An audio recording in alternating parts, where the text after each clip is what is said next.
Bonjour, je voudrais dans cette vidéo, à propos de quelques débats qui ont eu lieu sur Internet, à propos en particulier des prophéties de malheur qui se multiplient sur Internet avec des prophètes d'Internet qui multiplient des scénarios absolument dithyrambiques, annonçant des catastrophes. Il y a eu quelques débats sur l'Institut Docteur Angélique qui ont pu paraître un peu vifs. Eh bien, je voudrais ici donner une vidéo à propos d'une fête qui est célébrée dans toute la Russie orthodoxe, une fête qui est fêtée le 7 février et qui s'appelle celle du grand martyr, de la grande histoire du martyr du peuple russe et ukrainien qui a été vécu entre 1917 et 1989. Et on le voit, si on connaît l'histoire, il y a effectivement eu des réalisations matérielles, on ne peut pas le nier.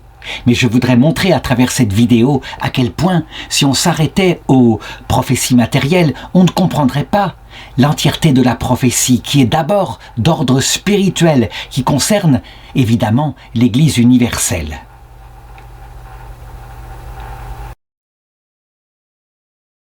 D'abord et en premier lieu, pourquoi est-ce que dans l'Église catholique, dans une vidéo catholique, on peut traiter de saints de l'Église orthodoxe ? Certains puristes chez les catholiques diront « mais les orthodoxes sont des hérétiques ». Je répondrai qu'il faudrait peut-être se souvenir que les 7 premiers conciles œcuméniques, nous les devons à l'Église qui est en Orient, l'Église qui parlait grec. C'est du côté de Nicée, de Constantinople, d'Éphèse que ces conciles eurent lieu et que nous, chrétiens latins, nous n'avons hérité de cela. Le flambeau ne nous a été donné qu'après 1000 années. Nous avons pris le flambeau pendant 1000 ans, nous avons fait fructifier l'Évangile, et puis il est probable que le flambeau maintenant, pour notre humilité, sera donné à un autre peuple qui lui fera produire son fruit, peut-être, pourquoi pas, à l'Afrique noire. En tout cas, ce qui est clair, c'est que nous partageons avec les orthodoxes, quasiment toute la foi. Il y a une différence sur l'autorité du pape ou l'autorité des conciles, mais peu importe, il y a dans l'Église orthodoxe, comme le disait le saint pape Jean-Paul II, un des poumons de l'Église universelle, et donc une prophétie qui nous est réellement donnée. D'abord, pourquoi la fête des nouveaux martyrs et des confesseurs de la Russie et de l'Ukraine est-elle fêtée le 7 février ? Eh bien, tout simplement à cause des prémices qui annoncèrent ces malheurs. En effet, le 25 janvier 1918, donc qui correspond pour notre calendrier à nous, grégoriens, au 7 février. Voici que les révolutionnaires bolcheviques, ayant, fortifié leur pouvoir sur Moscou, et entrant maintenant dans le combat contre les Russes blancs, firent le premier martyr, du moins celui qui se vit le premier. Ils massacrèrent Vladimir, le métropolite de Kiev, et ils le firent au nom de leur idéologie. L'idéologie communiste disait « Vous, curés, en annonçant une vie éternelle, un paradis après la mort, vous avez retardé la révolution qui ne peut se faire que sur terre. Vous avez promis, pour les maintenir dans leur misère, aux paysans, aux travailleurs, vous avez promis une récompense dans l'autre monde, alors qu'il n'y a pas d'autre récompense que sur terre. Et donc ils le tuèrent, et lui, il partit dans l'autre monde en leur pardonnant leurs péchés et en les bénissant. Voilà pourquoi, en ce 7 février, d'abord dans la Russie exilée, celle qui était en particulier réfugiée à Paris, en France, puis dans toute la Russie, dans toute l'Ukraine, la fête du 7 février est devenue une fête universelle. Ces églises, elles sont autocéphales, ça veut dire qu'elles ont leur propre patriarche. Mais je crois qu'un jour, peut-être, cette fête se répandra dans l'église universelle, peut-être même chez nous, latins. En effet, comme je vais le montrer, il a probablement été donné par Dieu une prophétie de ce qui arrivera un jour à l'Église universelle. Mais d'abord, décrivons la suite des événements. En réalité, il y avait eu des prémices encore plus anciens dès 1905, dans une première révolution qui avait été tentée en Russie, et des prêtres avaient été assassinés, comme le père Vladimir Tropolski, le père Constantin Chistrov.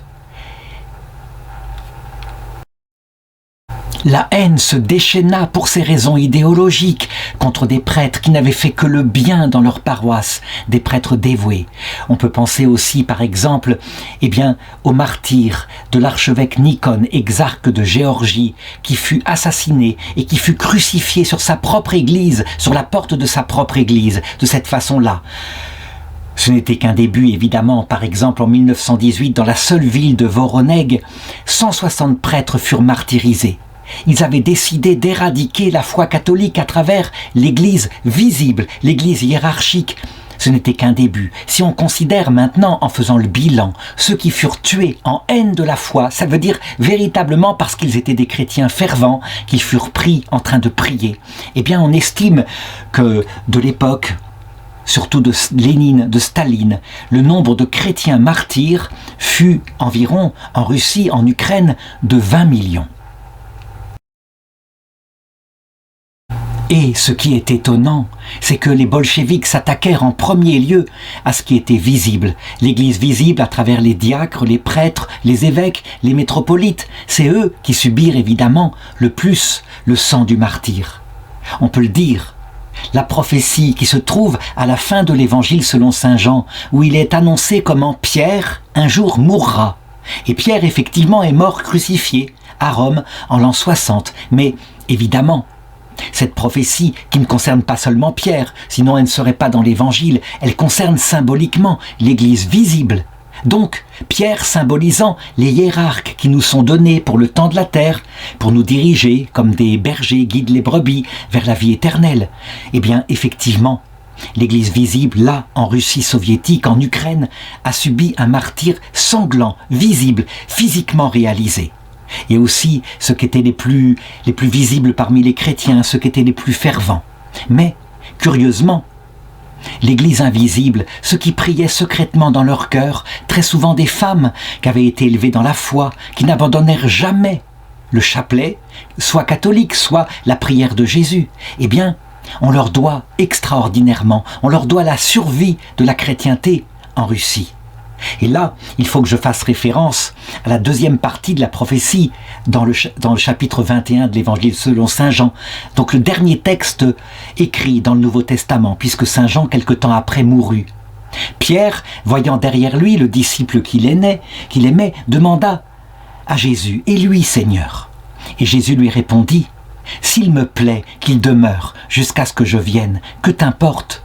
Toi, suis-moi. » Et c'est ainsi que le bruit se répandit, dit l'Évangile, que ce disciple-là, que Jésus aimait, ne mourrait pas. Mais en fait, Jésus n'avait pas dit qu'il ne mourrait pas. Il avait dit « S'il me plaît qu'il demeure jusqu'à ce que je vienne. » On peut le dire. Dans la Russie, lorsque, tout d'un coup, après 70 ans, entre 1917 et 1989, lorsque le joug de l'exil se leva, grâce au président Gorbatchev en particulier, à la prière de Jean-Paul II, l'Église avait survécu dans le cœur des enfants par les grands-mères, invisiblement, qui leur avaient secrètement enseigné la foi, qui quelquefois les avaient baptisés dans le dos de leurs propres enfants, discrètement, comme cela, en les inondant d'eau. Et elles avaient transmis la foi qui se mit à renaître. Là, il faut que je m'arrête pour bien montrer à quel point nous sommes dans des prophéties matérielles. La Vierge était apparue à Fatima, justement en 1917, annonçant ce grand malheur qu'allait connaître la Russie. Elle avait dit « Il viendra une autre guerre », nous étions pendant la Première Guerre mondiale, et la Seconde Guerre mondiale se réalisa matériellement, comme l'avait dit la Vierge, après que soit apparue dans le ciel une lumière mystérieuse. En 1938, elle apparut cette lumière. Mais la Vierge continua en disant « Et la Russie répandra ses mensonges et son malheur dans le monde entier. Consacrez la Russie à mon cœur immaculé, elle se convertira. » Le pape Jean-Paul II, lorsqu'il fut atteint par son attentat en 1981,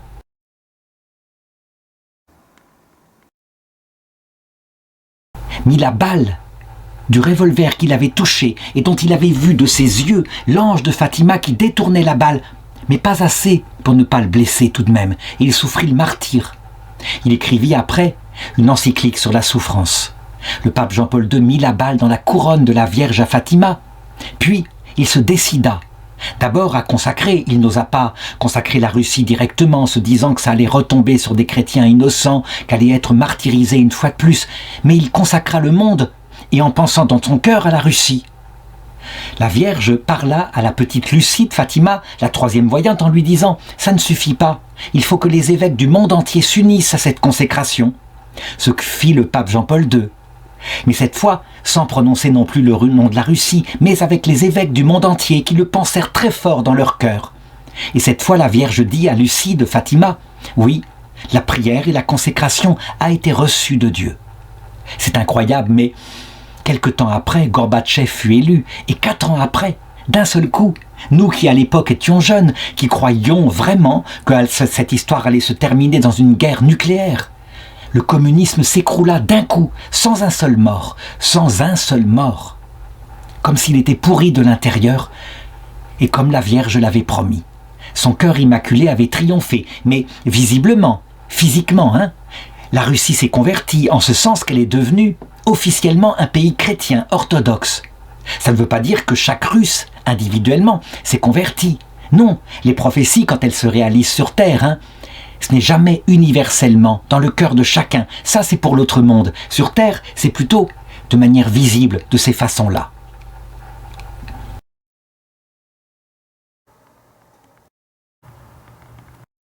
Donc, 70 années d'exil, d'écrasement sous un pays athée officiellement, qui martyrisait les chrétiens, parfois en les tuant physiquement, à l'époque de Lénine et de Staline, parfois en les mettant en hôpital psychiatrique, à l'époque plus détendue de Brejnev.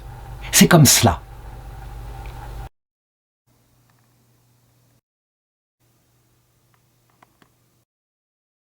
J'ai dit au début de cette vidéo que j'allais exprimer à quel point il y avait là une prophétie bien plus profonde que ce que je viens de raconter matériellement, mais qui s'est réalisée matériellement. D'abord, une parenthèse. Quel était le refuge des chrétiens d'Union soviétique pendant la persécution? Est-ce que c'était des refuges matériels, avec des boîtes de conserve? Bien sûr que non. C'était la prière. C'était l'amour de Jésus, l'amour de la Vierge Marie, l'amour de l'Église, les 3 blancheurs, telles qu'elles sont pratiquées par les orthodoxes. Et là, c'est ce qui fortifia la foi de ces gens. Ils n'avaient plus l'Eucharistie pendant des dizaines d'années, plus rien du tout. Mais ils avaient toujours cette prière, cette union au ciel par la prière. Et puis, à la foi orthodoxe, qui était gardée précieusement par les hiérarques qui avaient été martyrisés, mais qui avaient transmis le message, et donc on le transmettait. Ça, c'est pour dire que l'interprétation qu'on voit sur Internet des refuges, évidemment, ça a un sens bien plus profond que des refuges matériels. Maintenant, devant un événement considérable, évidemment, un événement qui est un tremblement de terre apocalyptique, y a-t-il eu des préfigurations de ce qu'a vécu la Russie, l'Ukraine, durant ces années de communisme? Eh bien, je répondrai que oui. Tout cela a été annoncé d'abord dans l'Ancien Testament. Et on ne peut pas manquer de remarquer que l'exil du peuple élu, du peuple juif, dans la Bible, dura 70 ans. Lorsque Nabuchodonosor attaqua Jérusalem, détruisit le temple de Jérusalem, mais fort heureusement, l'arche d'alliance avait été cachée par le prophète Jérémie, ainsi que le mobilier du temple, dans une grotte qui a été perdue, qui n'est toujours pas retrouvée, comme le raconte le 2e livre des Maccabées, chapitre 12, et ça c'est bien matériel. Donc, quand Nabuchodonosor s'empara de Jérusalem, creva les yeux du roi, laissa la population pauvre et déporta tous les notables à Babylone, pour qu'ils disparaissent. On vit se réaliser, mais matériellement, comme ça se passe dans la prophétie du peuple juif, les choses qu'on a vues se réaliser matériellement et spirituellement pour la Russie. À savoir que parmi les 12 tribus d'Israël, 10 complètement disparurent, se fondirent dans la population païenne, et il ne resta plus que 2 tribus, les Judéens, qu'on appelle maintenant les Juifs, et une partie de la tribu de Benjamin, quelques prêtres aussi de la tribu de Lévi. Quand ils revinrent 70 ans plus tard, la souffrance qu'ils avaient vécue avait été terrible, mais avait bouleversé la foi juive, l'avait transformée de l'intérieur. On le voit avec le prophète Daniel, et c'est ainsi que les épreuves physiques peuvent quelquefois provoquer des grâces spirituelles incroyables. En effet, avant l'exil à Babylone, on pensait que le culte de Dieu c'était matériellement ce que disait Moïse, à savoir offrir au temple des animaux qu'on égorgeait. Après l'exil, comme le temple avait disparu, le prophète Daniel expliqua au peuple que ce qui plaisait à Dieu bien plus que des sacrifices d'agneaux gras par milliers, c'était de se présenter devant lui avec un cœur contrit, un cœur brisé, un esprit humilié. Et c'est ainsi que, toutes les prophéties matérielles qui avaient été données par Moïse commencèrent à être interprétées après le retour d'exil, comme annonçant des choses spirituelles, mais de plus en plus. Donc on comprit de plus en plus que le refuge qui était la terre promise, la terre matérielle de Canaan, symbolisait une terre éternelle au paradis céleste. Il fallut du temps, les choses ne se firent pas d'un coup, mais au bout d'un certain nombre de centaines d'années, lorsque Jésus vint sur la terre, c'était compris. On avait compris qu'il y avait une vie éternelle, que l'âme spirituelle n'était pas matériellement le sang, mais que c'était quelque chose qui survivait à la mort. On parlait déjà de l'Hadès, en grec, qui signifie le séjour des morts. Et Jésus confirma cette théologie qui avait été développée en particulier par les pharisiens, donc les descendants des frères Maccabées, qui avaient pourtant combattu les Grecs. On le voit, 70 ans de souffrance du peuple juif, et il en sortit transfiguré. Je dirais qu'il y avait là une annonce de ce qui s'est passé aussi pour les Russes orthodoxes, pour l'Église russe. 70 ans de martyrs, et elle en sortit différente, diminuée, martyrisée, avec un nombre de martyrs qui furent canonisés, mais on ne pouvait pas tous les canoniser, les 20 millions de morts. Donc, le sang des martyrs avait été source de renouveau, par la prière des femmes, en particulier qui avaient été fidèles, et par leur prière à eux, les martyrs, depuis l'autre monde. Y avait-il eu maintenant d'autres prophéties, des prophéties qui pourraient nous servir de modèle pour interpréter les prophéties qui courent sur Internet, dont certaines sont parfaitement inventées, mais pourquoi pas? Je dirais oui, il y en a eu.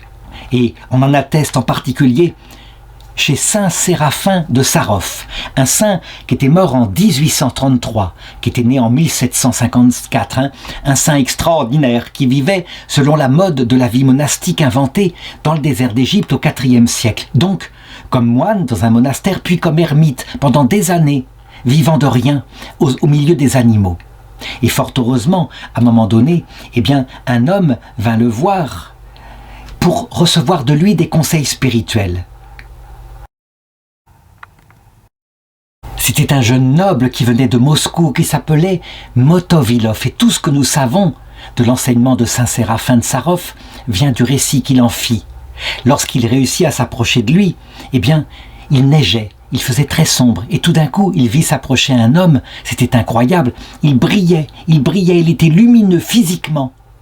Il se mit à lui raconter ce qu'il avait appris au cours de toute une vie, en lui posant d'abord la première question. Motovilov, à quoi sert selon toi la vie chrétienne? Et lui ne savait que répondre. Il lui dit, la vie chrétienne sert à une seule chose, acquérir le Saint-Esprit. Et tout le discours qu'il lui donne par la suite consiste à expliquer comment on acquiert le Saint-Esprit, c'est-à-dire la présence de Dieu dans son cœur, qu'on approfondit de plus en plus, et on peut lui parler, et il nous répond dans son silence. Et puis, à la fin de l'entretien, qui dura peut-être une 8aine de jours, il lui donna quelques prophéties qu'il donnait véritablement avec douleur. Il voyait ce qu'allait connaître la Sainte Russie. Nous étions donc en 1832 à peu près, au moment où, du côté de Paris, la médaille miraculeuse était donnée par la Sainte Vierge. Et voilà ce qu'il lui disait. « Je vois le sang. Les hommes se rebelleront contre le tsar et son pouvoir royal. Tous les rebelles périront et Dieu exaltera le tsar. Il y aura la mort de personnes fidèles à la patrie.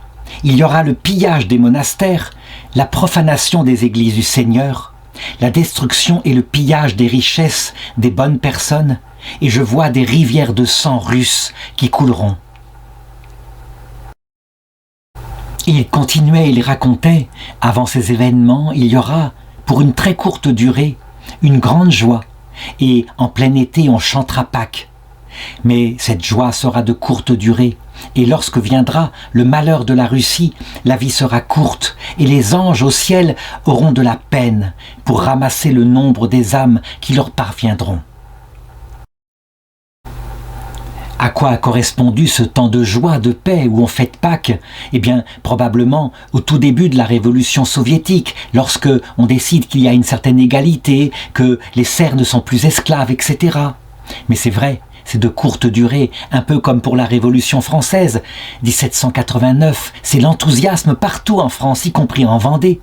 Et puis 1793, c'est la terreur, c'est la mort partout, au nom de la défense, de la liberté et de la tolérance.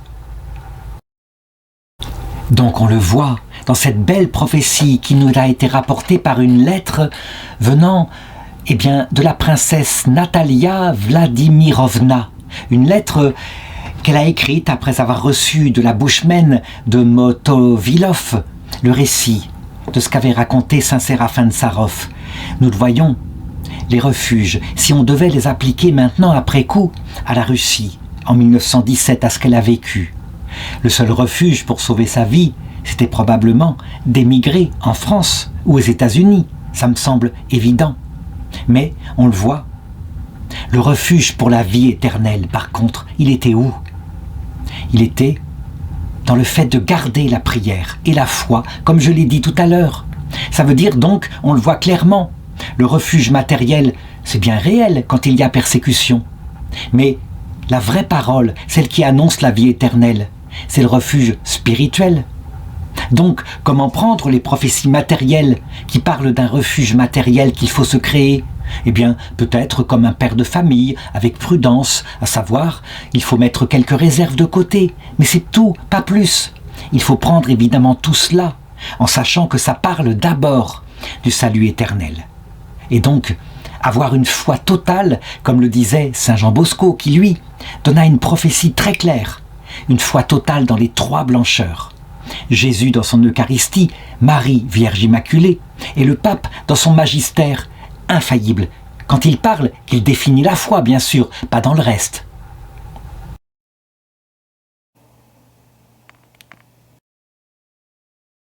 Alors donc, tout de même, ces événements, d'abord en Israël, à l'époque de Nabuchodonosor, puis en Russie, à l'époque de la Révolution soviétique, 70 années. Qu'est-ce qu'elle peut signifier? Il est évident que des prophéties comme cela ne nous sont données que parce qu'elles signifient quelque chose de plus grand. Et je dirais, oui, c'est assez simple à comprendre. Cette épreuve qu'a vécue la Russie durant 70 ans, la façon dont elle a survécu au niveau de la foi, annonce la grande épreuve finale de l'Église catholique. C'est d'ailleurs le troisième secret de Fatima qui est annoncé ici. Quand ce troisième secret a été publié en l'an 2000, les sédévacantistes, donc ceux qui disent qu'il n'y a plus de pape, que Jean-Paul II n'était pas pape, disent « il a menti, ce n'est pas un vrai secret ». Ce qui est annoncé, c'est une troisième guerre mondiale. Mais le troisième secret de Fatima est bien plus riche, il dit « je vis un homme qui était habillé de blanc et qui semblait porter la croix, toute la croix du monde, et qui marchait douloureusement, qui grimpait une montagne avec des prêtres à ses côtés. Et là, au sommet de la montagne, il y avait une croix dont le tronc était rugueux, comme de l'écorce de chêne. Et je vis des hommes qui tiraient avec des arcs et avec des fusils, et le pape mourait. Et les prêtres autour de lui mouraient. Et je vis des anges qui, avec des coupes de cristal, récupéraient le sang de son martyr et le portaient devant le trône du Père.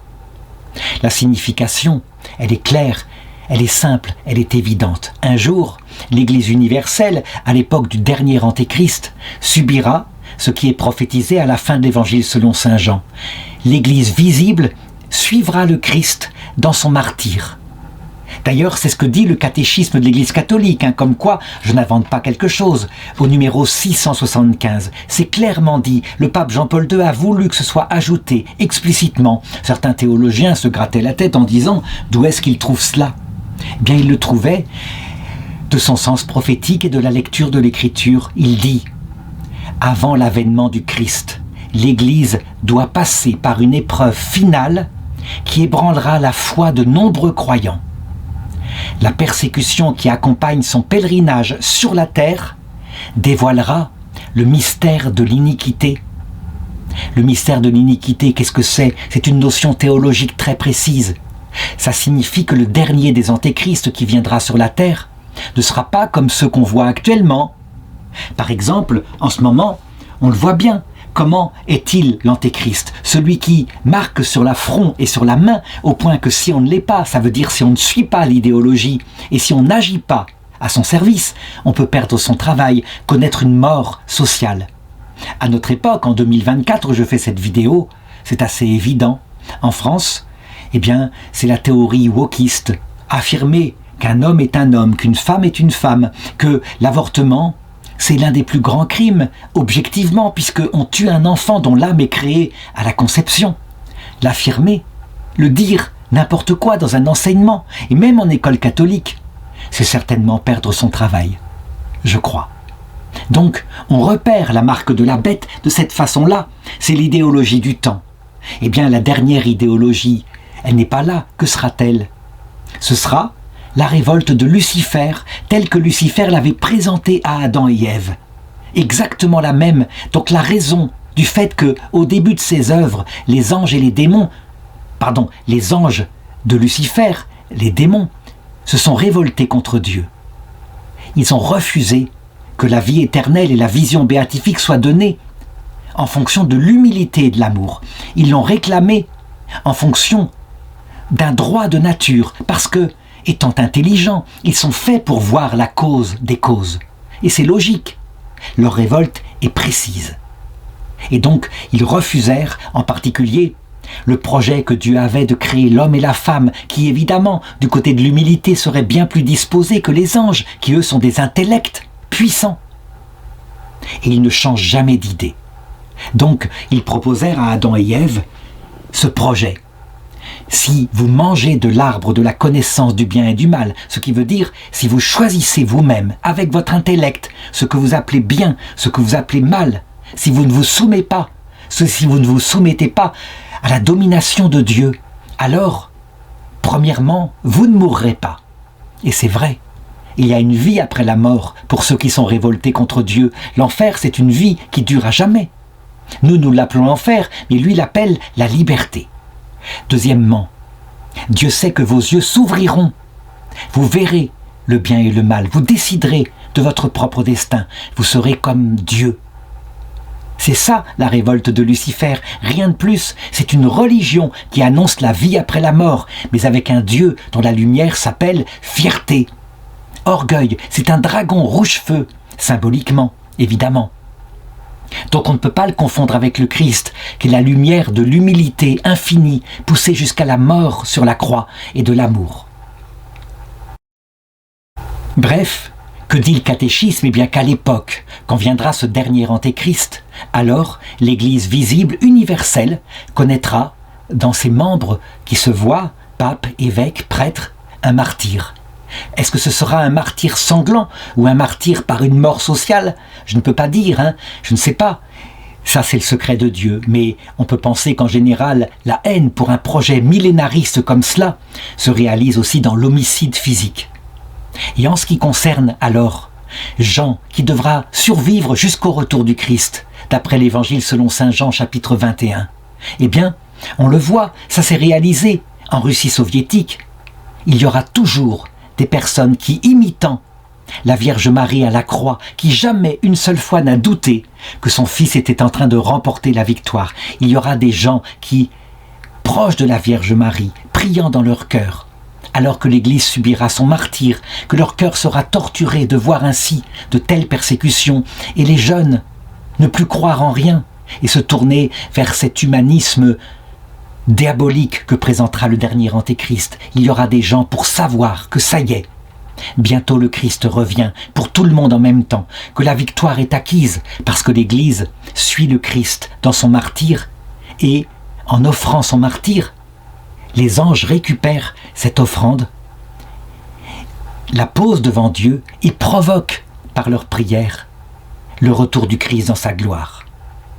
C'est quelque chose de rare, hein? Combien seront-ils à croire que, alors que l'Église semble perdue, ridicule aux yeux du monde, comme le Christ à la croix, elle est en train de triompher ultimement sur le démon, et que le Christ va revenir, comme le dit saint Paul dans l'épître de Thessaloniciens chapitre 2, va revenir d'un coup et balayer l'Antéchrist par le souffle de sa venue. Ils seront peu nombreux ceux qui y croiront. Je crois qu'à la croix de Jésus, il n'y avait que la Vierge Marie. C'est sans doute pour cela qu'elle prépare, depuis 1830, comme par hasard, une église qui l'imite, qui l'a pris, et qui ainsi reste fidèle quoi qu'il arrive, ne se sépare jamais des trois blancheurs, jamais, Jésus, Marie et le pape. Actuellement, on voit des attaques violentes qui se font contre les chrétiens qu'avaient tenus durant 60 ans, en France, en Belgique, etc., dans la fidélité à l'Église à cause des bons papes qu'on avait. Et ces chrétiens-là sont attaqués en pensant que le pape François est un antipape, ce qui est absurde. Il ferait mieux de faire confiance et de regarder, non pas quand son infaillibilité ne s'exerce pas, mais quand s'exerce son magistère de pape, et de voir à quel point il apporte des choses essentielles qui complètent les apports de pape Jean-Paul II, du pape Benoît XVI, etc. Bref, on le voit, tout cela est magnifique. Et donc, espérons qu'un jour, la fête, la grande fête des nouveaux martyrs de l'orthodoxie devienne une fête catholique, pour que les chrétiens puissent méditer ce que je viens de raconter ici. Je voudrais terminer cette vidéo en lisant un extrait de la prière orthodoxe qui a été composée lors de la fin des persécutions sous Khrouchtchev, donc dans les années 60 par là. C'est une prière magnifique. Elle dit ceci à propos de ces nouveaux martyrs. Ô Seigneur, s'il te plaît, accorde-nous ta bénédiction. Nous tous, nous sommes tes serviteurs faibles, nous sommes pécheurs, et nous sommes épuisés sur le chemin. Alors Seigneur, que nous puissions, dans notre propre vie, te chanter malgré tout, devant nos frères qui sont là devant nous et qui se sont révoltés contre toi. Pour toi, notre Dieu, notre immense chant de louange et d'action de grâce. Et puis Seigneur, nous te prions, accorde aux chrétiens, nous qui sommes fidèles là, dans la souffrance, qui n'avons plus ni messe, ni cérémonie, ni église, accorde-nous d'être calmes, sans peur, en paix, dans ta volonté.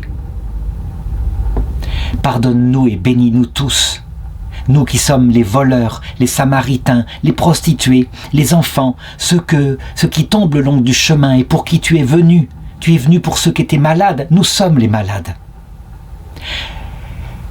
Regarde tous nos ennemis qui ne pensent qu'à détruire ton Église, ils sont notre prochain, les bourreaux et les victimes, ceux qui maudissent comme ceux qui sont maudits, ceux qui te combattent férocement et ceux qui se prosternent devant ton amour. Accueille-nous tous en toi, Père très saint et juste. Je suis sûr que certains penseront que cette prière orthodoxe est naïve. Prier pour le salut des bourreaux soviétiques, des tueurs, de ceux qui tiraient des balles dans la nuque, de ceux qui étaient condamnés à mort parce qu'ils étaient chrétiens. La réalité, c'est que c'est la prière d'un saint. C'est évident, c'est lui qui a raison. Maintenant, il me reste à expliquer pourquoi Dieu permet ce genre d'épreuve. D'abord, en donnant une phrase de théologie qui explique ce que nous devons vivre et qui est donnée par Sainte Thérèse de l'Enfant Jésus, mais pas pendant qu'elle était sur terre. En 1910, lorsqu'elle apparut en Italie, dans le sud de l'Italie, à une petite sœur, une carmélite appelée Mère Maria Carmela, qui avait besoin d'argent, sinon son couvent allait fermer. Et puis, elle lui donna de l'argent matériellement pour l'aider à sauver son couvent. Il faut savoir que Sainte Thérèse apparaissait souvent à cette époque-là et qu'elle peut le faire à volonté quand elle veut. Et elle lui dit cette phrase précise. La puissance de Dieu retire ou donne avec la même facilité aussi bien les biens matériels que les choses spirituelles. Certains se disent, mais non, c'est une phrase hérétique. Que Dieu puisse donner, retirer des biens matériels, ok, mais pas des choses spirituelles. Dieu donne toujours sa grâce. Il veut que nous grandissions. En réalité, il peut arriver qu'il la retire du moins en apparence, qu'ils nous conduisent au désert, comme le dit le livre d'Osée, comme je l'ai raconté pour le peuple hébreu déporté à Babylone, comme je l'ai raconté pour le peuple russe déporté par les communistes dans le martyre. En apparence, il semble retirer des grâces, en réalité, il purifie le cœur des hommes ultimement. Et pour bien comprendre pourquoi il le fera de la même façon et que ce sera la grâce ultime pour l'Église, lorsqu'elle vivra au temps de l'Antéchrist, qu'elle sera à peine visible, invisible extérieurement, tous les prêtres seront morts, et visible intérieurement, dans les fidèles qui prieront à l'image de la Vierge Marie. Pourquoi fait-il cela? Pour la raison suivante. Personne ne peut rentrer dans la vie éternelle sans mourir à soi-même. Personne. C'est impossible. Voilà la clé de toute la théologie et de notre présence sur terre. Il faut toujours l'avoir en tête. Et ce n'est pas un caprice de Dieu. C'est parce que Dieu est Dieu et qu'il ne peut pas se changer, que dans sa vie trinitaire, il y a une relation d'infinie humilité entre les trois personnes. Une humilité si grande que chaque personne, qui pourtant est égale absolument aux autres, homoousion, comme on dit en grec, de même nature, de même substance. Chaque personne met l'autre en avant. Le Père dit au Fils, je t'exalte encore, à chaque fois qu'il apparaît sur terre, dans l'Évangile, il le dit. Parce que je ne suis que par toi. Un Père n'existe que par son Fils. Le Fils dit au Père, le Père est plus grand que moi, c'est texto dans l'Évangile. La réalité, c'est qu'ils sont absolument semblables, mais le Fils le reconnaît. Il n'est que la contemplation que le Père a de lui-même. Il doit tout au Père, il ne connaît rien de lui-même. Quant au Saint-Esprit, son être même consiste à dire « Je ne suis que votre amour réciproque, à vous, mon Père, à vous, mon Fils. Je ne suis que cela, je ne dépends que de vous. » Cette infinie humilité chez le Dieu Tout-Puissant, pour le voir face à face, sans intermédiaire créé, dans l'éternité, il faut mourir à soi-même si on arrive dans l'autre monde, en pensant qu'on a quelques mérites, qu'on est par exemple dans les Jeux Olympiques, celui qui a été, disons, la gazelle qui a couru la plus vite, ou la grenouille qui dans les bassins a nagé le plus vite. Si on arrive à quoi que ce soit comme fierté légitime, on ne peut pas voir Dieu, on n'y arrive pas, on ne supporte pas. On a l'impression d'être un crapaud, une gazelle, qui voudrait se marier avec le plus merveilleux des princes charmants. On s'enfuit. Et donc Dieu, parce que c'est impossible d'acquérir une telle humilité, une mort à soi-même, Dieu nous fait passer par la mort. Il le fait pour nous individuellement, et nous mourrons un jour. Il le fait pour son Église. Elle mourra donc un jour, et ce sera sa victoire ultime. Comme Jésus est mort sur la croix, il n'a pas du tout été vaincu par le démon. Il était en train de vaincre le démon. Évidemment, ce n'est pas le sens habituel. Quand il est dit à Pierre, « Je bâtirai mon église sur toi et les portes de l'Hadès ne l'emporteront pas sur elle. » On s'imagine, nous, ça veut dire qu'il y aura toujours l'église catholique avec des papes jusqu'à la fin du monde. Non, non, non. Ça veut dire ce que Dieu veut dire. Comme le Christ à la croix. Les portes de l'enfer ne l'ont pas emporté sur lui. Un sens bien plus profond que ce que nous pouvons imaginer. Donc voilà la raison profonde de tout cela. Du coup, gardons la foi. N'allons pas abandonner l'Église avec le doute à propos du pape François, des papes qui vont suivre. Rien du tout. Tout vient de Dieu, évidemment. Et nous avons juste à nous entraîner à imiter la Vierge Marie, alors que tout semble perdu, que les apôtres ont abandonné, eux-mêmes ont trahi, que personne n'y croit plus. À imiter la Vierge Marie en croyant, quoi qu'il arrive, jusqu'au bout.